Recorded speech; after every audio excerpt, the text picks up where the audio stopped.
करायचं. बरं मला सांगा त्या मावशीला हाक मारून घ्यायची का? म्हणजे तिच्या पण कानावरती पाहिजे. ए मावशी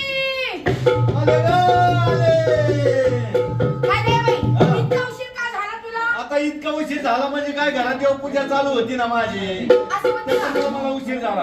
पण हे बघ आज पुरीने ठरवलं की बाजारला जायचं नाही म्हणून. आज फक्त देवदर्शन करायचं. काय करायचं? देवदर्शन करायचं.